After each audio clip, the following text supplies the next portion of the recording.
হাসান মিয়ারে যারা অনেকেই দূর দূরান্ত থেকে সাহায্য সহযোগিতা করছেন, তারা বাঁচানোর চেষ্টা করছেন, আপ্রাণ চেষ্টা করছেন, কিন্তু গতকালকে রাত্রে হাসান মিয়া মারা গেছে।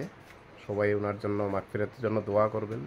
অ্যাকচুয়ালি অনেকেই চেষ্টা করছেন বা অনেকেই জানতে চাইছেন, অর্থ দিয়ে অনেকেই দূর দূরান্ত থেকে সাহায্য করছেন, অনেকেই জানছেন যে আমরা টাকাটা হাসান মিয়ার বাবার হাতে তুলে দিছি কিনা, একটা ভিডিওর মাধ্যমে জানান।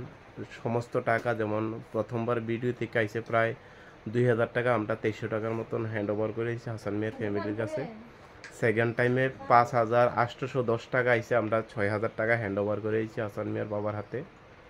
তো গতকালকে রাত্র প্রায় 9টা, প্রায় 10টা সময় মারা গেছে। তো আর কোনো টাকা টুকা আপনারা অনলাইনের মাধ্যমে দিবেন না। যা টাকা দিচ্ছেন এ অবধি সম্পূর্ণ টাকা আমরা হ্যান্ড ওভার করেছি হাসান মিয়ার বাবার হাতে। তো এতটুকুই। সবাই অনেক চেষ্টা করছেন, অনেকেই মানবতার জয় হোক, অনেকেই চেষ্টা করছেন, আপ্রাণ চেষ্টা করছেন, অর্থ দেওয়া হোক, যেভাবে হোক, শেয়ার করা হোক, যে কোনো সোশ্যাল মিডিয়ার মাধ্যমে চেষ্টা করছেন। আমি ব্যক্তিগতভাবে আপনাদের কাছে কৃতজ্ঞ থাকব। আর ইন ফিউচার ও ভবিষ্যতে আমরা এইভাবেই অসহায় মানুষের পাশে দাঁড়ানোর চেষ্টা করব। সবাই এর জন্য আর কোনো কিছু বলার নাই।